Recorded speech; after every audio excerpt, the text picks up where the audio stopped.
Hey guys, so now that we guys know that how our what is our agents basically, let's dive into the coding part of agents and how agents are coded basically, right? We are also going to see the code and how everything works.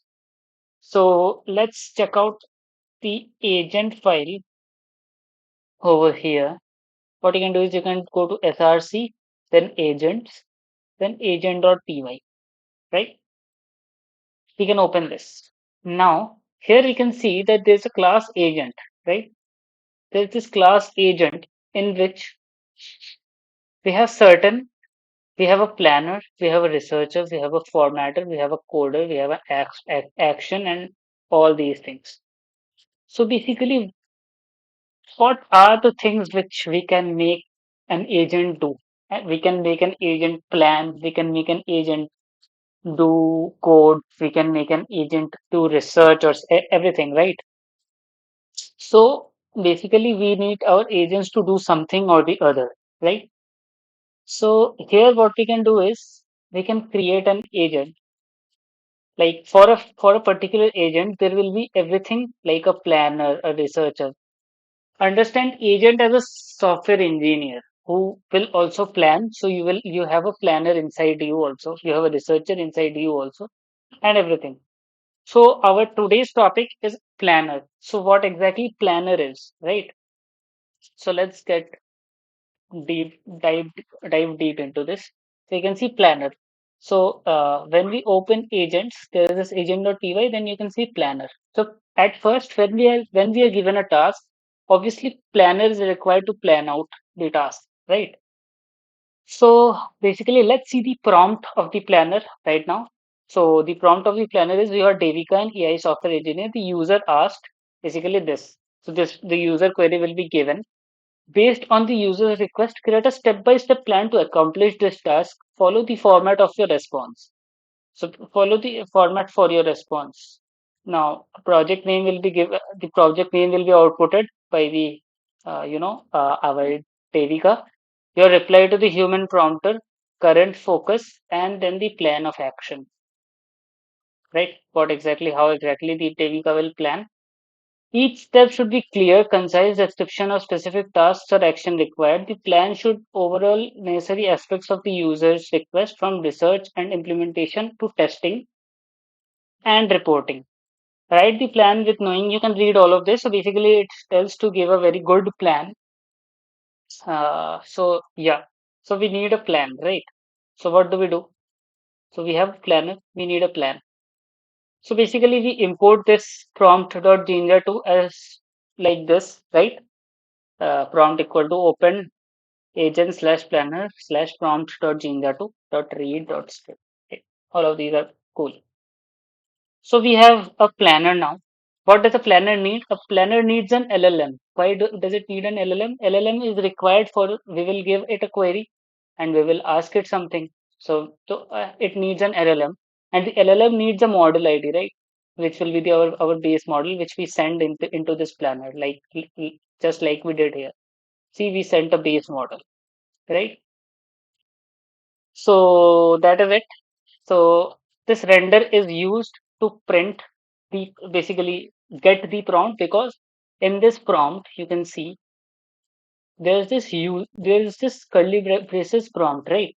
But we don't but this should be replaced with a value. This should be replaced with actual text query of ours, right? So that is what we will insert here. Understood? So the render would do all these. We don't need to worry about that. This render will actually uh, take like it will take template equal to env from string, and then template dot render prompt equal to prompt. So the prompt which is there, it will be inputted as prompt. So that there is this validate response which always returns true, and then there is a sparse response. Uh, and then there is this execute. What execute is? We at first we render the prompt. Whatever our query is, it is attached to that prompt now. Now there is no curly braces prompt query. Now there is this prompt total, and then we get a response from our self.llm. we do an inference from LLM. So basically, we also need to see what LLM does, right? So what exactly LLM is? Let's see. So this LLM is a class created by us in which we take a model ID, right? We take a model ID, and there is this inference method in which we send the prompt and the project name, and there is this update global token usage, which is used to update the token usage. And there's this model enum that means that basically which model is it of Grok, is it of Mistral, is it of Google? If we give Gemini Pro, then it means it is of Google. So enum will be Google, right? Something like that. So model ID and enum we print. This is because of our debugging, helps debugging. Then we map the models. These all are fine. We just need response equal to model dot inference self dot model ID and prompt and step. So that is basically how we get a response from a model, right? You can see that model mapping model enum. So if model enum is Google, then we get Gemini. So model would be Gemini, and then we need Gemini dot inference. Gemini dot inference, and this is created as per the Google's documentation of Gemini, right? So that is how LLM works. And now that we have LLM, we just ask for a response. And then after that, after we get the response, we just return it in the execute one, right? And there is a sparse response also. So let's say once we get something of this sort, right?